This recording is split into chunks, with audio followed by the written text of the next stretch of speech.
Hello everyone and welcome inside this special web edition of Cuse Countdown alongside Christian De Guzman and Drew Carter. I'm Matt Reil and we're talking Syracuse basketball today. Syracuse taking on Notre Dame this Saturday. Notre Dame ranked number 15 and Syracuse coming into the year, guys, 11-8 so far on the season.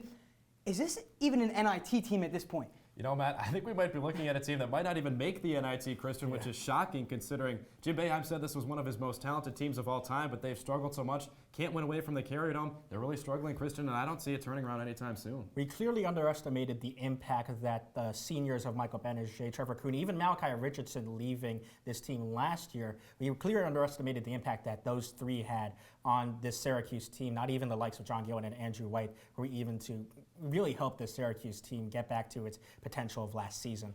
Well, we'll talk a little bit more about what's going wrong with Syracuse later on, but first, now let's go back and see how they did last game against UNC. Coming into that one, they were just beat BC, but this one didn't go so well for them. They lose 85-68 against the Tar Heels, and look at that right there. I mean, they kept it close early on, but at the end of the day, the Tar Heels just ran away with it. Tyler Lydon, though, 26.7 rebounds, nice to see.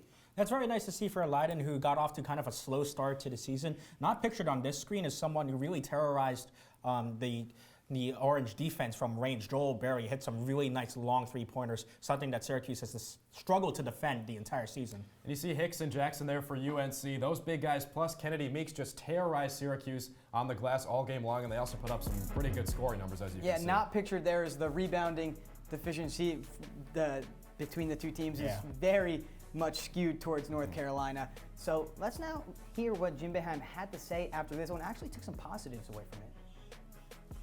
Yeah, we made some good threes. They're a good defensive team. They don't give you many easy ones. I thought we moved the ball. I thought, again, offensively, I thought we did a lot of positive things.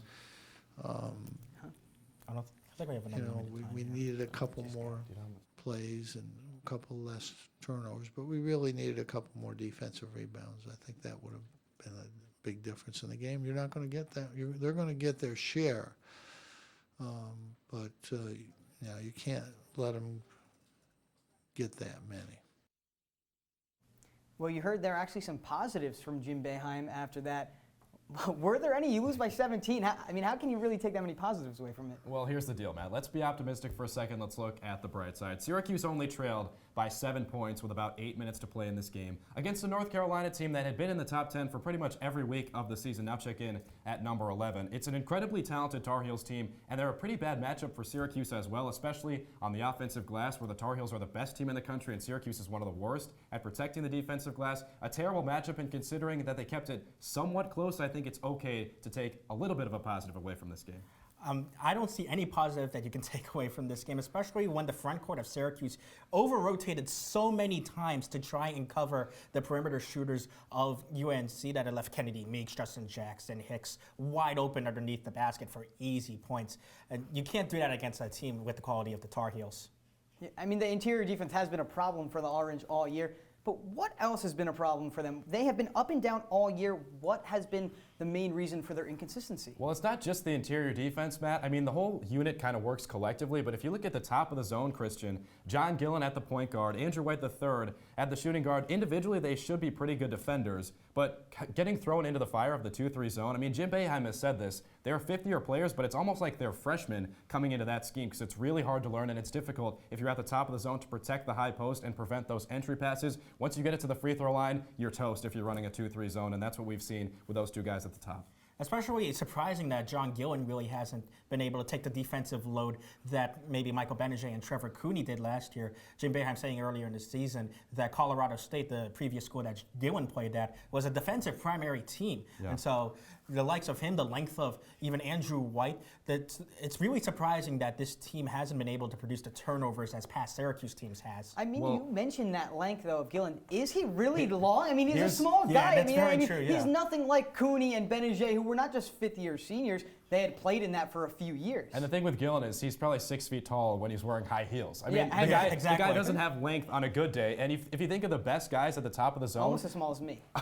let's not go ahead of ourselves. But Michael Carter-Williams, Michael Benajay, these guys have length on length on length. John Gillen doesn't have anything close to that, and we've seen him struggle to get in those passing lanes. And that's where they really need Franklin Howard to be at the top of the zone, because while he hasn't necessarily produced offensively like we might have hoped to see this season, he does have that length at the top of the zone. And when he's sitting on the bench, Syracuse really misses that length. And he still has some of that defensive ability, since he did have a year to practice the 2-3 with Jim Boeheim last year. I mean, he is the longer of the 2 point guards, but really neither of them on both sides of the ball are playing very well right now. And you can see in those Pitt and Miami games, they played well, especially Gillen.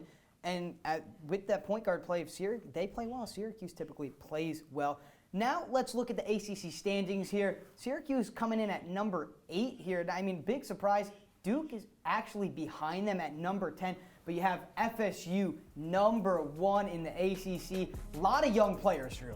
Florida State is an incredible story this year, Matt. Dwayne Bacon in the backcourt. I like to point to him and Xavier Ratton-Mays as the experienced guys leading the team from the guard position. But you look at the front court, Jonathan Isaac, this freshman, kind of came out of nowhere, and I think he's going to be a top 10 pick in the upcoming NBA draft. A very unique skill set, very lanky, but he can shoot the lights out from the perimeter, and he's also a very good rebounder. That team is stacked top to bottom with a pretty good coach, and I think Florida State, with their home court advantage especially, is going to be a threat in this ACC. My biggest surprise here is, as you said, Duke sitting at number 10.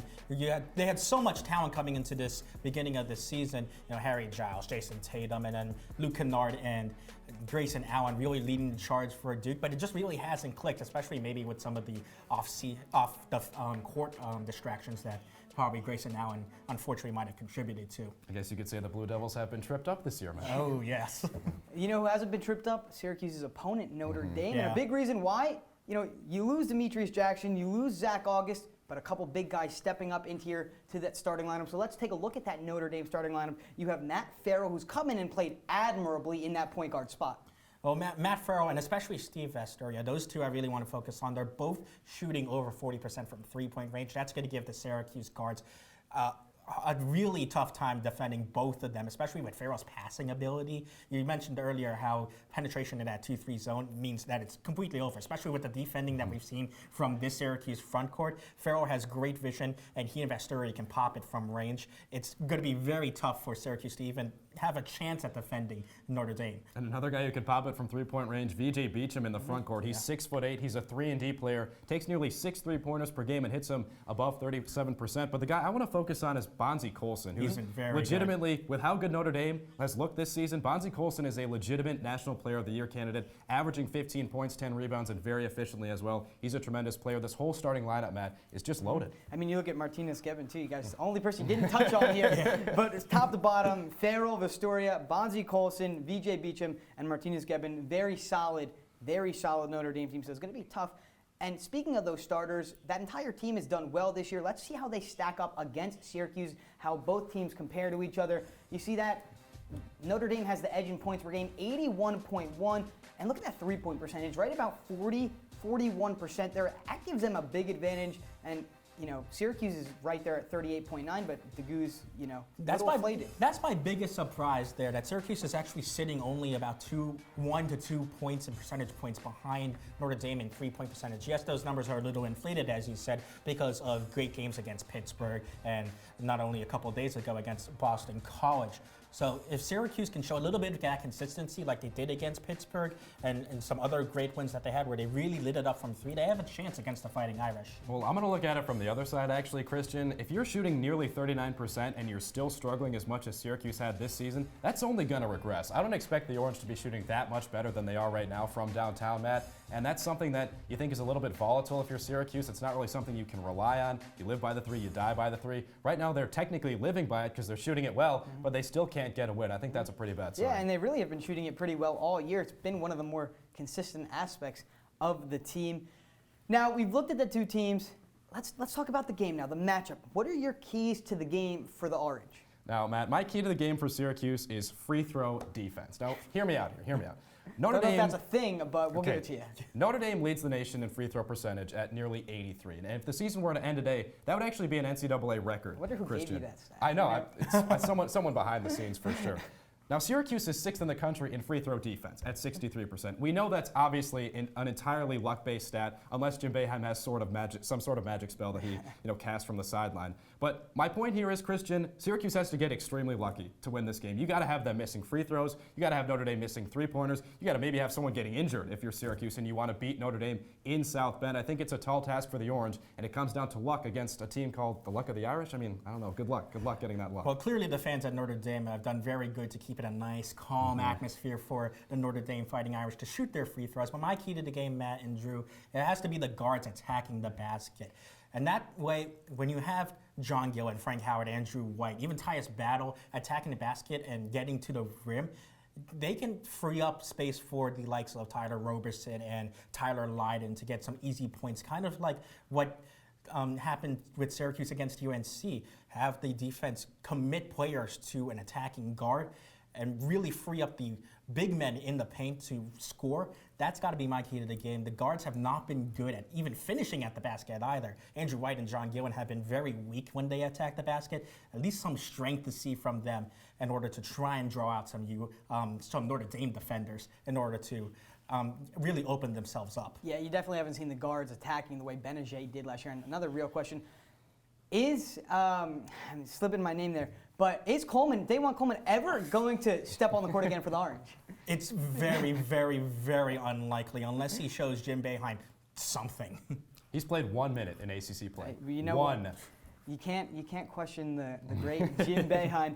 Now, guys, who's going to win this game? Christian, we'll start with you. Predictions. I would love to say Syracuse would win this game. It'd be a great bounce-back win after a couple of really tough losses. Unfortunately, I think Syracuse loses 82-60 against the Fighting Irish. That home court advantage, especially since Syracuse is 0 for 4 on the road this season. They just can't seem to pick up a road win of any kind, especially even against Boston College. That was the most surprising thing. They couldn't pick up a road win at the Conte Forum.